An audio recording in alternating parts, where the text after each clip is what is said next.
Let's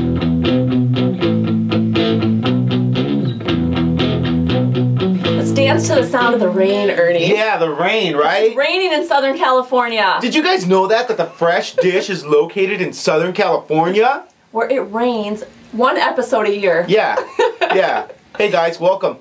America's Best Dance Crew. Ernie, we had the East Regional Battles. Yeah, the East Regional Division 7 Sector 5 quarterfinal elimination, whatever they're deciding to call it. Oh, that is so high school. Yeah, right? Holy smokes, man! Could you handle it? I could handle it. I could handle it, and I'll tell you why. Because it was the East Coast. And we already know that the winner's going to come from the West Coast, right? Mm-hmm. Isn't that what happens every single season? I think so, but you know what? They're going to give it a great shot at trying to find somebody from a different part of the country. Right, okay. And Kevin from the Jabberwockies was on board to try to make that happen. He was at all the audition rounds. Yeah, that's true. The regional Sector 7 Division 5 quarterfinal eliminations. And Lil Mama represented. Yeah, that's right. She sure did. Now, I got to tell you this. Before we get started, okay. I thought last week when they were in the South, I'm like, all right, cool. So far, so good. We got 5 strong dance crews. What's the East gonna do? Because I'll tell you what, I was getting flashbacks from last season when we had crazy teams like Southern Comfort, you know, Vogue Evolution, Afro Boricua, like all these dance crews that weren't really like normal dance crews, and I'm like, okay, come on East, don't fail me now. You know what I mean? And then Canada. They started with Canada. North Carolina. Cambridge? Where's New York? Yes, represent. Where is New York? What happened, New York? Did you just give up? I don't know. Well, what, you didn't think people from New York could dance? Did you think that they were all going to come out No, I thought they all would be able. I thought I would see 5 New York teams. Like, you know, we were going to get some Brooklyn. We were going to get, you know, I thought we were going to get some more New York like we did last season, but no. I know, but I was focused on Boston, right? Boston. And Boston got 1. Boston got on New York, 1. and now you're disappointed. I am a little bit. I am a little bit. But hey, let's talk about the teams that made it through. Okay, I think that's fair. All right, and we'll start with the Canadian team. With Blueprint. Blueprint, that's right.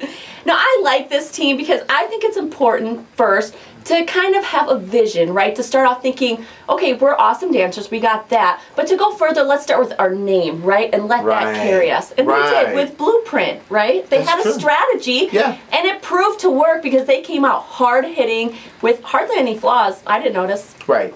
All right, well, that's pretty cool. This is the only thing I was thinking. Right off the bat, they're saying Canada. I'm like, wait a minute. This is America's Best Dance Crew. But then I was like, wait a minute.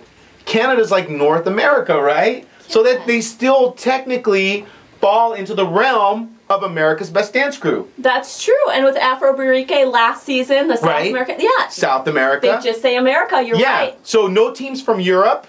No Chinese teams. Australia, there's not Australia's Best Dance Crew. Although Australia's Best Dance Crew would still be called ABDC. True. But we could be fooled. And how is that going to work? How are they going to vote? Like, do Canadian people have to like pay a higher toll if they call to vote? Online, I'm sure. Oh, there you go. That's how you do it. There's always a way around it. Well, this is what I thought of Blueprint, okay? I thought, after watching them dance, they pretty much were just in a line the entire time. And I'm like, you don't really need a blueprint for that, do you? I mean, I understand a building. I understand giving me some different levels. First floor, second floor, like crazy stuff. But they were pretty much just on a line. What's the deal? What do you need a blueprint for? Did you not see the danger in their routine, Ernie? They had the one guy that flipped over and then he landed on his back. That was completely out of line. Yeah, and he was supposed to probably land on his feet. He didn't follow his blueprint. I think it was all part of the plan. Okay, all right, we'll see. Let's move on now to Static Noise with the YZ, yo. Cambridge, Mass, represent. Yeah.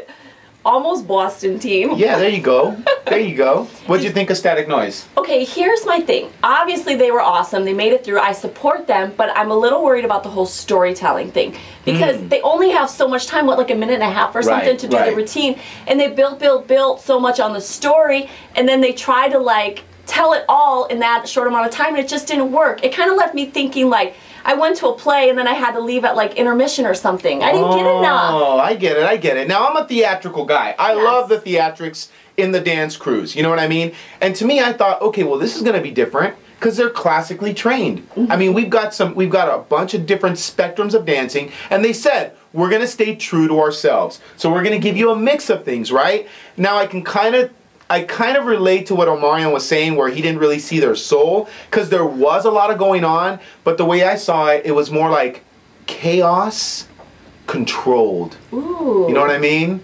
You like that? I do. I like that. Yeah, it was chaos, yet controlled. They were very brainy. They're a very brainy team. It's like you almost have to watch their dances over and over again to really dissect what it was they were trying to say. Just like, you know, one of those pieces that you'd see on So You Think You Can Dance, you know? Like some crazy jazzy number. You have to watch and really think about it. That's what they are to me. So are you saying they deserve their spot to move forward? I'm saying that, well, we'll get to that. Okay. We'll get to that. So he's on the fence because you kind of had me going in two different directions. So I wanted to see.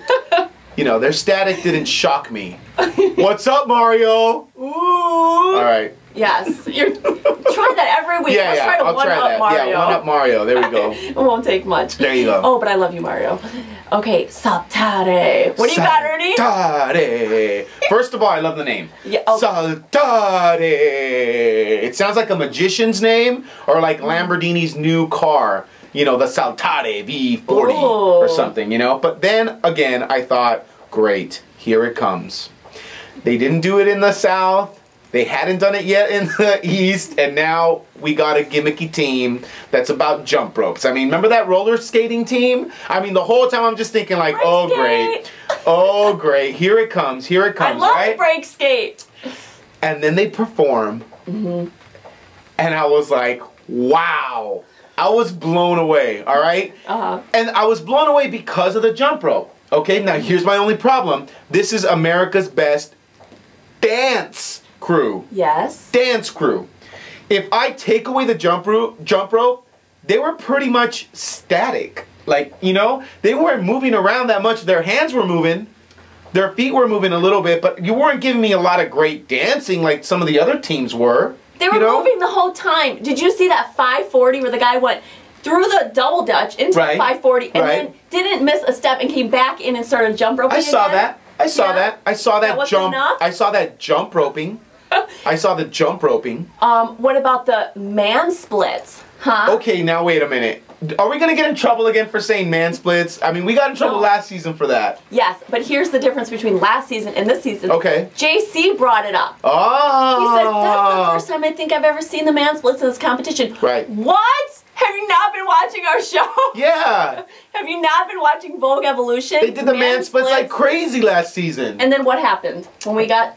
Yeah, we got reamed by the public. Yeah. Because they thought we were being rude. Yeah, they thought we were being haters, basically, saying that a man would do a man split.